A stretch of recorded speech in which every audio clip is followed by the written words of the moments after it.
Hola mis queridos amigos, nuevamente con ustedes, su doctor Tigre, el que ronca en esta negra noche neoliberal latinoamericana, sudamericana y ecuatoriana, en un año trascendente para Ecuador, como es el año 2020, en el que se define si Ecuador retorna al socialismo del siglo XXI o permanece en el neoliberalismo. A partir de este concepto, hoy analizaremos cómo en los tiempos del socialismo del siglo XXI aparecieron dos organismos multilaterales creados para librar a América Latina de la tutela de los Estados Unidos. La razón fundamental para que esto sucediera es que los Estados Unidos se han convertido en saqueadores de los recursos naturales y un explotador de la mano de obra barata de los países latinoamericanos. Para saquear los recursos naturales y para explotar a sus habitantes como fuerza de trabajo y como compradores de sus bienes y servicios, usa unas fuerzas armadas latinoamericanas que les son obedientes y no deliberantes a las órdenes del Pentágono y que le salen extremadamente baratas a Estados Unidos porque cada país tiene que alimentar, vestir, armar, entrenar, darles escuelas, colegios, universidades, casinos, canchas de polo, cargos en embajadas, en tanto que no son un tremendo peso, por ejemplo, para la OTAN, donde al revés, Estados Unidos es el que más financia la presencia de sus soldados, los armamentos y todo lo demás. Es por esto que Donald Trump hoy exige el 2% del PIB a los países aliados de la OTAN para en algo compensar los grandes gastos que tiene Estados Unidos en ese ejército. Por supuesto, estos gastos militares se han hecho más evidentes como peso para los países latinoamericanos cuando Costa Rica y Panamá dejaron de tener ejércitos y se han convertido en los países más prósperos de Centroamérica. En tanto que los países que tienen que mantener ejércitos para oponerse a los mandatos de Washington, como Cuba, Nicaragua o Venezuela, viven una pésima situación económica porque sus gastos militares para enfrentar al ejército más poderoso del mundo los agotan. Esto es tan visible que el peso y uso de los ejércitos latinoamericanos en contra de los habitantes de estos países, de nuestros países, que nos basta con recordar todas las horribles dictaduras por las que hemos pasado y los nuevos intentos de golpe de Estado como el que pretende Juan Guaidó, autoproclamado presidente de Venezuela y respaldado por Estados Unidos, y el que lo hizo y lo dio Yanine Áñez, autoproclamada presidenta de Bolivia y también respaldada de inmediato por Washington y la OEA, por supuesto. En segundo lugar, está el saqueo de los recursos naturales y la explotación de los trabajadores, y no solo de los trabajadores, también de los compradores latinoamericanos. Es que esto ha estado a cargo de élites amorales de cada país, y sabemos que son amorales porque no les importa la vida de los habitantes de ese país ni la vida de las especies naturales, sino que para cumplir con mandatos del Fondo Monetario Internacional o de las embajadas norteamericanas o de las cámaras de comercio e industrias muy vinculadas a las cámaras de empresarios norteamericanos, estas élites no tienen escrúpulos en nuestros países, gritan y lloran por corrupción, una corrupción que ellos la crearon, ellos la abrigan, ellos la denuncian y con la que ellos hacen el show mediático. De manera que si hay que matar manifestantes, se los mata. Y si hay que incendiar selvas o arrasar con la vida marina, se lo hace. Esta es la particularidad de estas élites amorales. Estas élites, gobiernos y gobernantes aliados de Estados Unidos, hoy reunidos en Prosur, el organismo multilateral contra Nicolás Maduro, por supuesto, que han procurado mantener la libre oferta y demanda como base de sus gobiernos, han creado en nuestros países gente amoral igual que ellos. Ya Jesús decía que por sus frutos los conoceréis. Y es así que como uno de los frutos de las élites latinoamericanas más mencionado son los narcos. Pero también tenemos los gamines, que son niños pobres de Colombia, de donde nacieron los narcos. Tenemos los habitantes de las favelas, los invasores de tierras en la Amazonía, o sea, los sin tierra, y además los que invaden tierras, queman las selvas para apropiarse de suelos. Y como nos señala Donald Trump, estas élites ilegales o ilegales no estiman su propia vida, la vida ajena o la vida en la tierra. Solo les vale existir un día más, gozar un día más, sea de manera legal o ilegal, o brutal, con todo lo que tienen a su alcance. Estos gobiernos, estas élites, estos militares, son los que han llevado a la desintegración de una zona. La Unión de Naciones Sudamericanas, que era una gran amenaza para Estados Unidos, porque querían una zona de libre circulación de personas y mercancías en toda Sudamérica, lo que significaba que todos esos países formarían una coalición que podían enfrentar la coalición de los Estados Unidos, que es, además, lo más incómodo es que crearon un Consejo de Defensa Sudamericano que libera a los ejércitos de Sudamérica de las escuelas de las Américas, que ya no están en Panamá, sino en Estados Unidos, donde se entrenaron y formaron los dictadores y torturadores más famosos de América Latina, sino del Pentágono, que mediante maniobras militares, como las llamadas maniobras UNITAS, como lo muestra este periodo en el cual se han confrontado con Venezuela, y el TIAR, Tratado Interamericano de Asistencia Recíproca, que les permite intervenir en cualquier país de América que tenga relaciones militares o cercanas con potencias como China y Rusia, visibles ahora cuando se lo quiere aplicar para justificar una intervención militar en Venezuela. Pero otras dos medidas también le preocupaban a Washington. Era la creación de un banco central sudamericano como el Banco Europeo y de una moneda latinoamericana como el euro, que en Europa desplazó al dólar, liberando a ese continente de la Reserva Federal, que controla la economía mundial con el dólar como moneda universal. La destrucción de UNASUR es el mayor éxito de Donald Trump en América Latina. Supera a la sombra del fracaso en curso como el gobierno de Macri en Argentina, de Piñera en Chile, de Duque en Colombia, de Moreno en Ecuador, de Bolsonaro en Brasil, de PPK, Pedro Pablo Lucinski en Perú, o de sus sucesores como Yanine Áñez en Bolivia o Vizcarra en Perú, que han puesto al neoliberalismo latinoamericano en un callejón sin salida que se precipita irremediablemente, mientras nace el socialismo mexicano en México,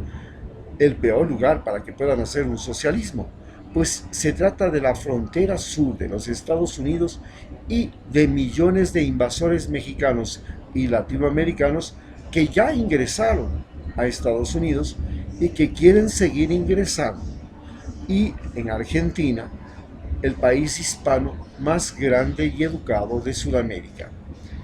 Pero con la separación de Bolivia de la Comunidad de Estados Latinoamericanos y del Caribe, CELAC, empieza el ataque destructivo de Donald Trump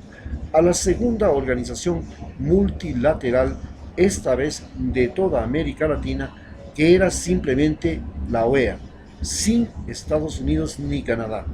y la clara manifestación de nuestros países de que no creemos en la OEA,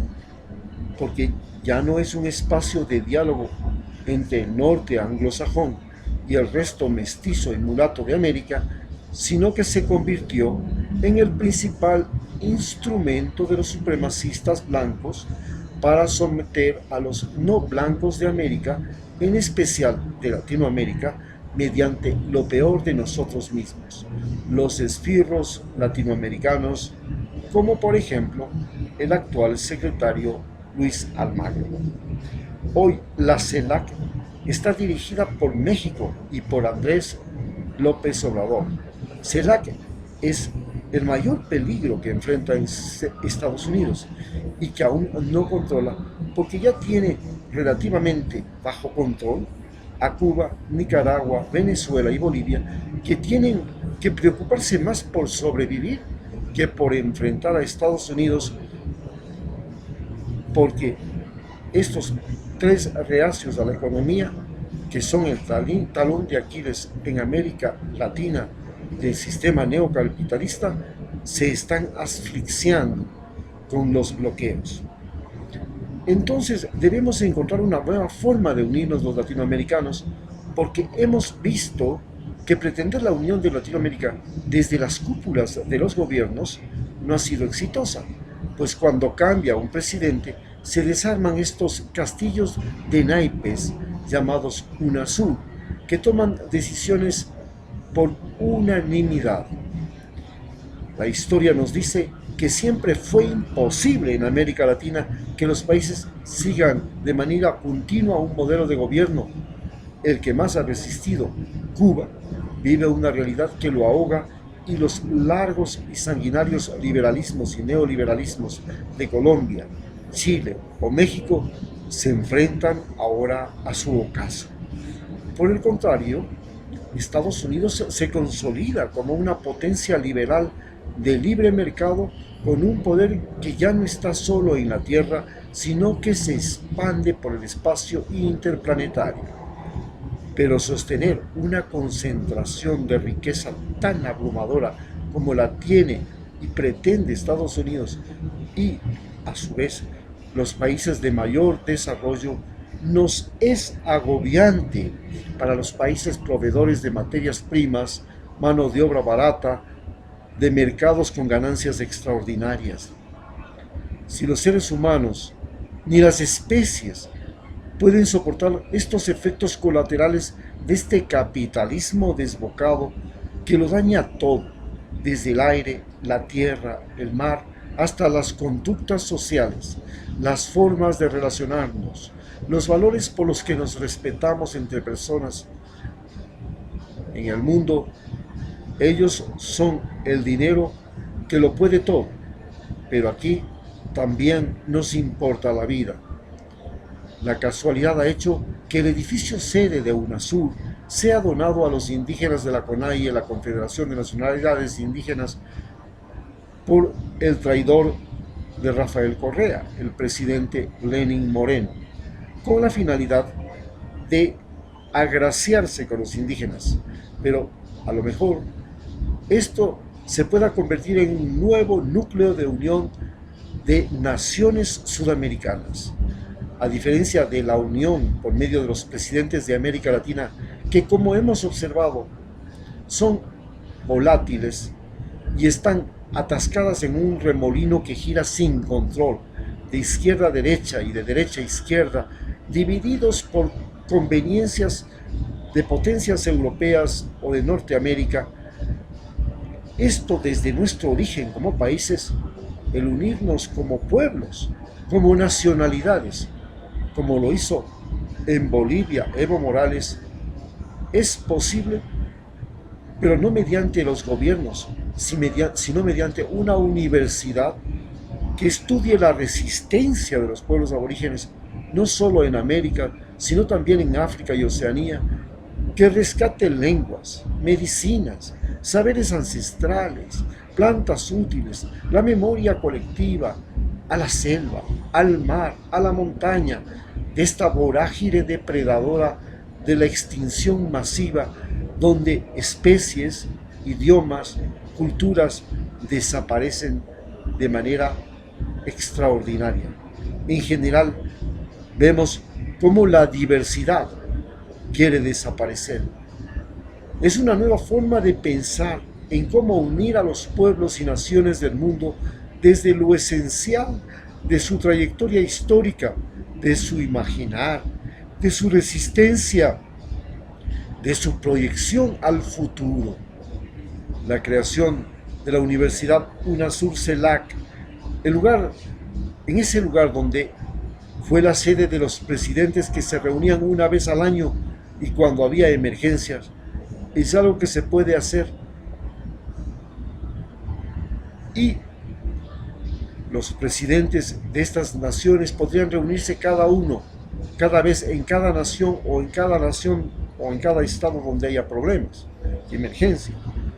Pero esta enorme infraestructura y cara puede servir para crear un nuevo modelo de universidad.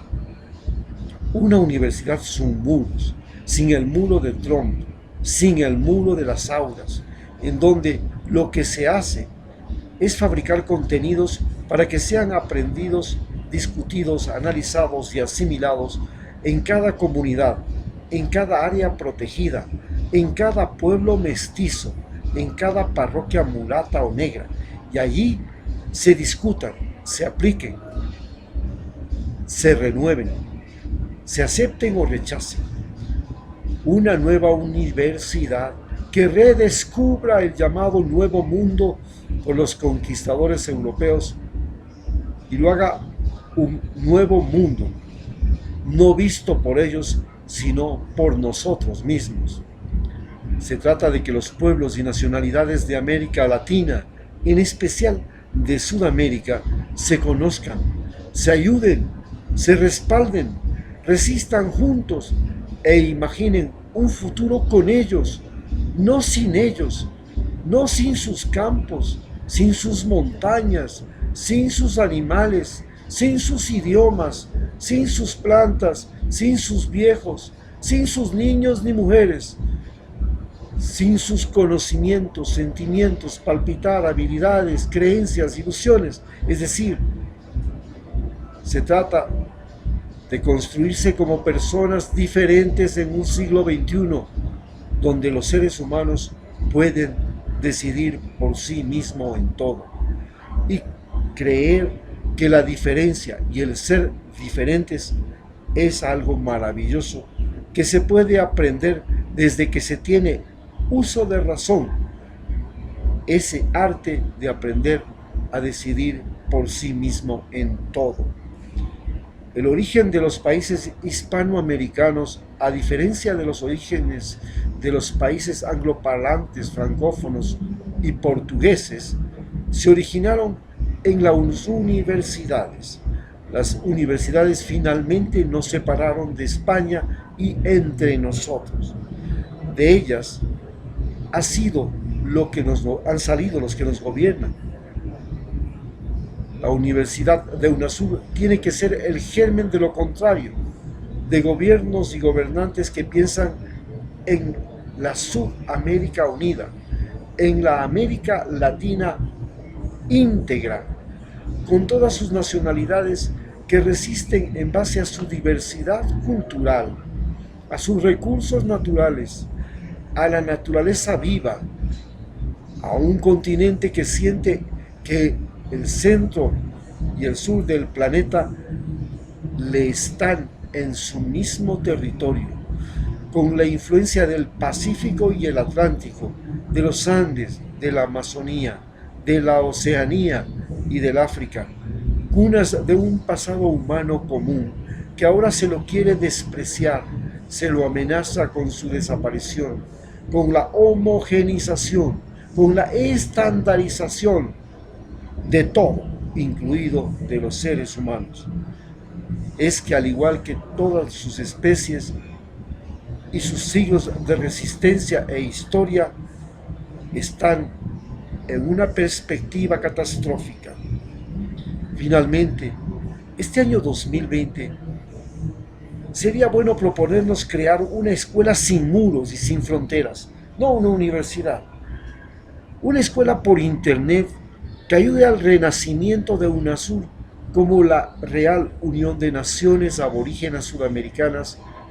de carácter histórico, cultural, y colaborar en la construcción de la CELAC como comunidad de estados latinoamericanos y del Caribe, de carácter político e integracionista, para que mediante la internet, conversatorios, tours trabajo voluntario, trabajos temporales, prácticas profesionales, migración tolerada y aceptada, convivencia intercultural, convivencia ecológica en áreas protegidas, patrimoniales o sensibles al cambio climático. Los interesados de todo el mundo aprendan cómo usar el español, el inglés, el portugués, el turismo, la sabiduría y la historia de las nacionalidades indígenas de América y la vida de los mestizos de América para resistir y proteger la biodiversidad, la salud, la diversidad cultural de Sudamérica y del mundo, que a pesar de haber sufrido América del una guerra de conquista la más letal de la historia, por la presencia de pestes, la gran superioridad de armas, el conocimiento, el medio de transporte, la tecnología que los europeos trajeron y que produjeron la mortandad del 90% de la población, por lo que se hizo inclusive imprescindible el mestizaje con blancos, negros, árabes y asiáticos, y luego de todas las razas del mundo, hasta hoy, hemos logrado conservar áreas silvestres, nacionalidades indígenas, lenguas aborígenes, religiones de todos los continentes y estamos cogobernando países de América Latina con más plurinacionalidad, como es el caso de Bolivia cuando gobernaba Evo Morales, y empezamos a cogobernar Estados Unidos con la mayoría hispana en algunos estados como Texas y California. Muchas gracias.